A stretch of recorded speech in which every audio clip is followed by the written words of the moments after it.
mustn't disappoint my public. Few of my best stories will find their way into anthologies for a good many years to come, if only because some of them deal with circumstances and places to which the passage of time and the growth of civilization will have given a romantic glamour. This is slender baggage, 2 or 3 plays and a dozen short stories with which to set out on a journey to the future, but it is better than nothing. And if I am mistaken and I am forgotten a month after my death, I shall know nothing about it. It occurred to me that the greatest compensation of old age is its freedom of spirit. I suppose that is accompanied by a certain indifference to many of the things that men in their prime think important. Another compensation is that it liberates you from envy, hatred, and malice. I do not believe that I envy anyone. I have made the most I could of such gifts as nature provided me with. I do not envy the success of others. I am quite willing to vacate the little niche I have occupied so long and let another step into it. I no longer mind what people think of me. They can take me or leave me.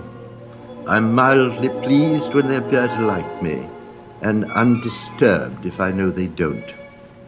I have long known that there is something in me that antagonizes certain persons. I think it very natural. No one can like everyone, and their ill will interests rather than discomposes me.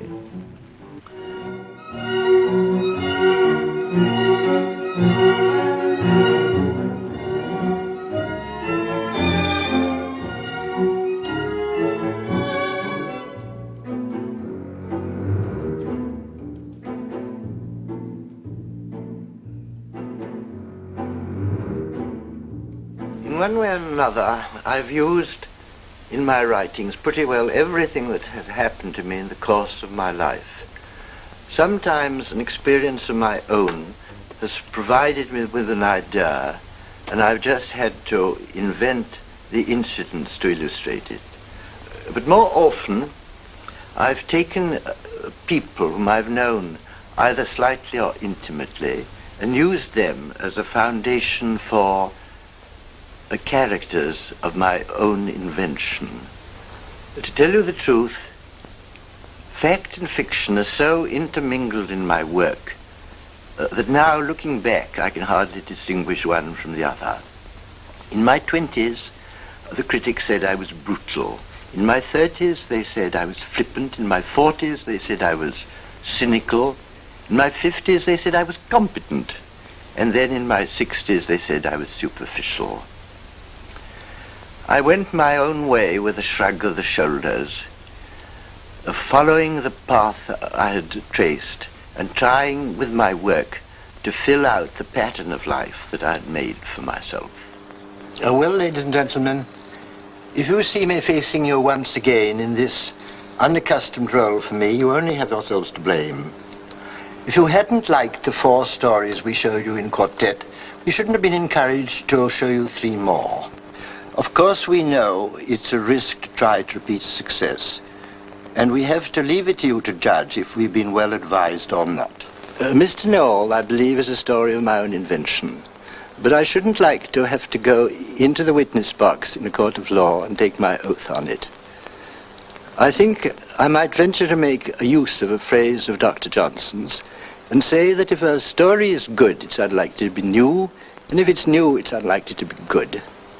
The fact is, we storytellers, like the hero of a celebrated poem, have come too late into a world too old. Winter Cruise is the story that was suggested to me by a woman I met on a journey I took in the South Seas. She had a heart of gold, and she was a crashing bore. I avoided her like the plague, but all the same I couldn't help liking her, and I hope you'll like her too. Gigolo and Gigolette is a story about 2 people in the show business. In it you are going to see something of their private lives from the inside. For my part, I wish there were laws to prevent such people from risking life and limb night after night to give the public a morbid thrill. But there aren't. And so, in order to earn a hazardous living, they will continue to break their backs and break their necks for your amusement. Ladies and gentlemen, I'm really quite ashamed to face you again. You'll begin to think that I fancy myself as a film star, but I assure you I don't. And it's because I don't that I'm talking to you from my garden on the Riviera. I thought if you were tired of looking at me, you could look at the flowers.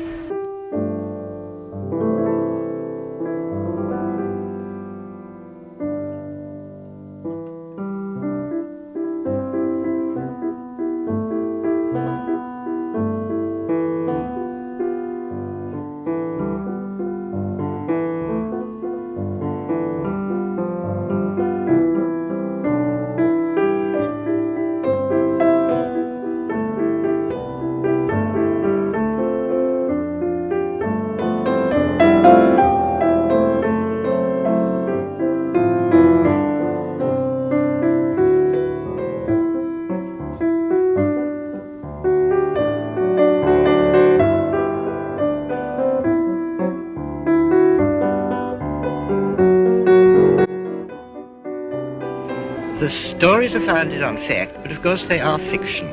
And so I have taken it as my right, as every author does, to arrange the facts to suit my purpose, which was to entertain. And I, as a novelist in my day, am interested in novelists as well as in their novels.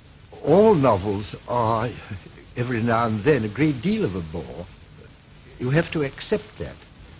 No novel is interesting all the way through, unless it's a very, very short one.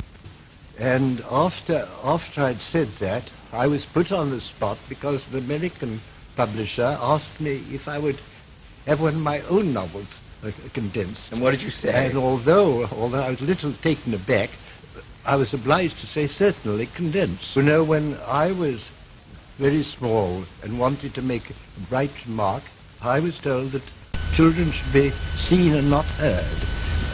Now, I should say that writers ought to be read and not met. I think it was started by Harold Nicholson, as you say, and I think it only meant that he was no longer interested in reading novels. And therefore he had to assume that they were dead. Exactly. Because there's really no reason, is there, to suppose that the novel form as a form is dead?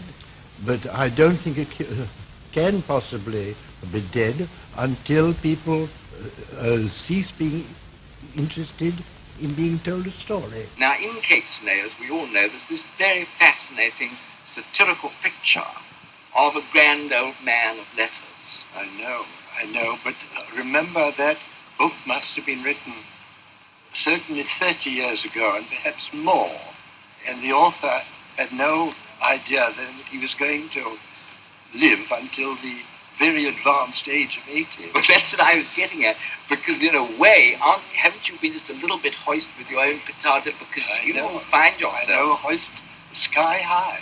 Because you find yourself... I can do nothing about it. Mr. Maugham, in this program, everybody always thanks and says thank you very much, and of course that's a kind of a routine thing. But this time I do thank you. I felt very proud indeed to talk to you, because I've long thought, the older I get, the more I think that one of the few absolutely genuine benefits that you can confer on the human race is to be a great storyteller. And you're a great storyteller, and it's a marvelous thing to have had you on television. Thank you very much indeed. I'm greatly obliged to say such pleasant things to me after this rather severe ordeal. Oh, it wasn't severe. I suppose few authors can help cherishing a secret hope that they will not be entirely forgotten the moment they die. And I have occasionally amused myself by weighing the chances I have of survival for a brief period. I have fulfilled myself, and I am willing to call it a day.